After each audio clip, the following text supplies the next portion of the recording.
Gonzaga Nation SI, the Gonzaga Nation Media Network, Adam Morrison, Dan Dickau. We're going to break down a little bit of the upcoming matchup with the Crimson Tide of Alabama. Big game Saturday.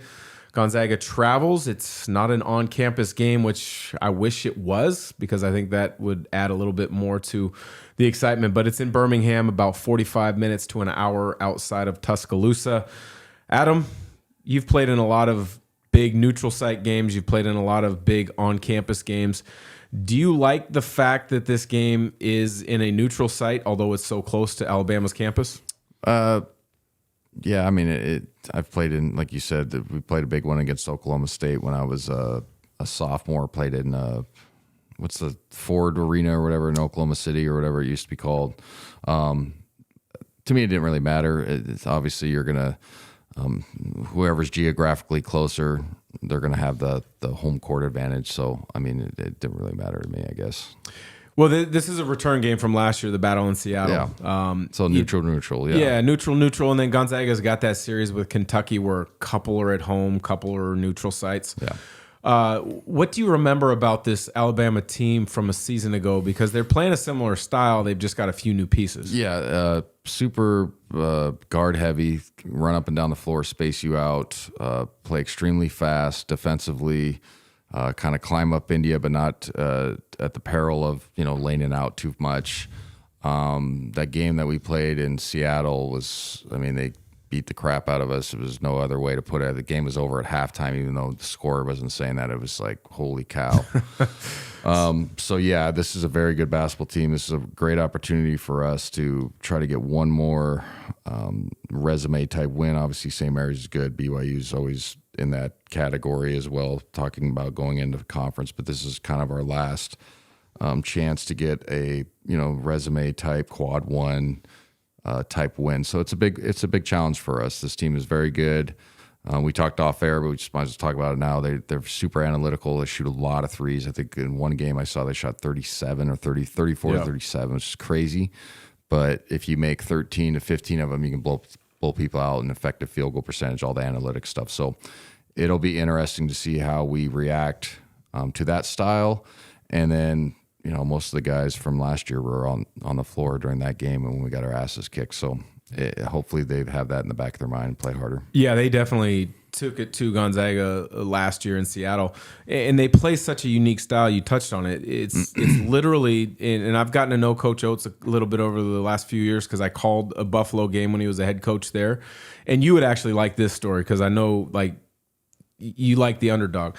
So he's the head coach at Buffalo. They're about to play Arizona in the NCAA tournament. I'm calling the games for Westwood One Radio, and we have like a 30-minute media session with just our radio crew and him, and we're sitting in the back before we record our interview. And we're just talking basketball, and I'm asking him about his team and different things that they do. And he looked me dead in the eyes. He goes, "We're winning this basketball game tomorrow." And I looked at him and I said, "Really?" He goes, "Yeah. Man to man, you go down our roster, we are better basketball players than Arizona. We're going to beat them tomorrow." Yeah. And I'm thinking, okay, this is coach speak. He's being excited for his guys being in the NCAA tournament. But, he gave me a lot of reasons as to why, and things like, hey, well, DeAndre Ayton can't guard a pick and roll. He's going to be in a pick and roll all night long where he's either going to switch and we have a guard on him, or he's going to have to recover to a pop and a three guy.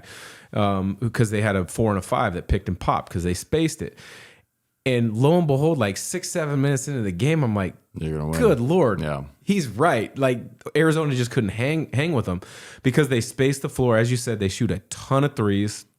They want to get in the paint. If you don't collapse, they shoot layups. If you collapse, it's either draw fouls, get to the free throw line, or spray it out to other shooters and then attack a closeout. It's a fun style. Yeah, no, it's definitely the modern basketball per se, and he's obviously having a lot of success, ranked 4th in the country. They just beat Houston, #1 team. So, it's probably a team that should win the SEC. Like I said, it's going to be a great challenge for us, but can we, notch one more good win for us going into January, February, March, but down the road, this is going to be a win if we can get it. That will help for seeding. So with how the game has slightly changed with the analytics and the focus on the three. Now, I don't think you're going to take this the wrong way, but you were a good shooter, but you weren't married to the 3-point line and searching it out in a great 3-point shooter. You had like, the one dribble pull-ups, the, bump off, kind of spin back, crossover back and go the other direction to a 15-footer.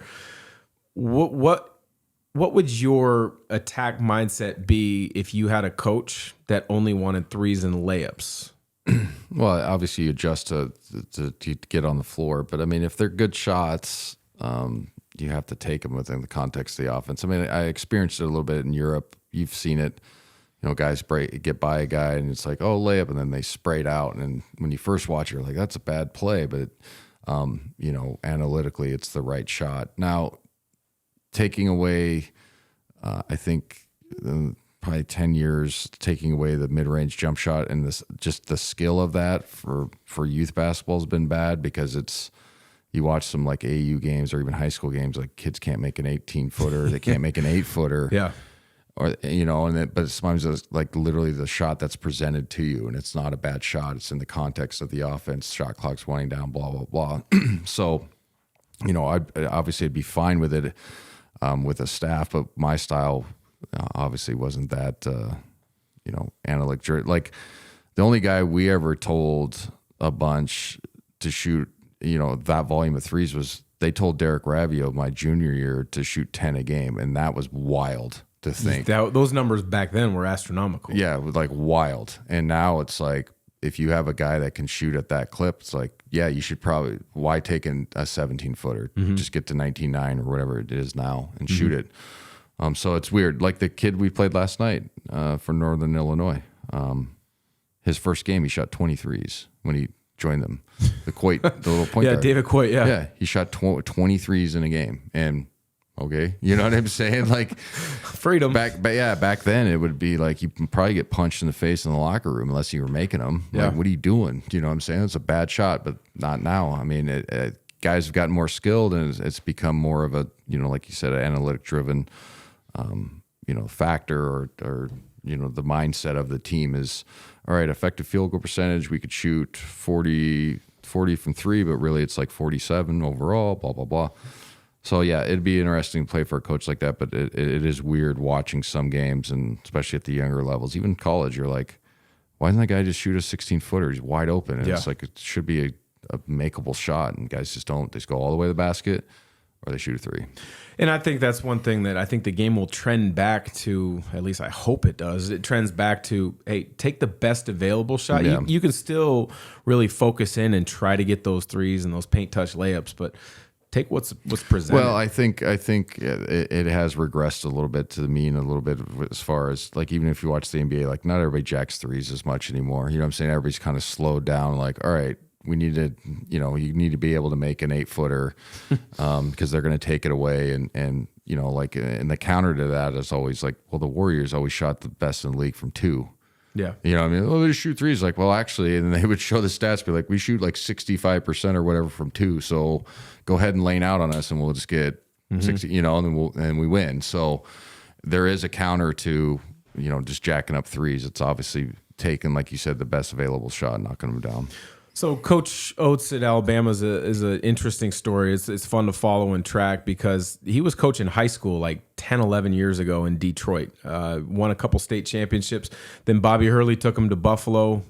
Bobby Hurley heads to Arizona State. He takes it over, and then he's now at Alabama. But, it makes me think that there's a lot of great coaches that nobody knows about, whether they're an AAU coach, program director, although I will say there's far fewer really good AAU coaches, but there are some good ones out there. But then there's a lot of really good high school coaches, and then small college coaches that nobody knows about. Yeah.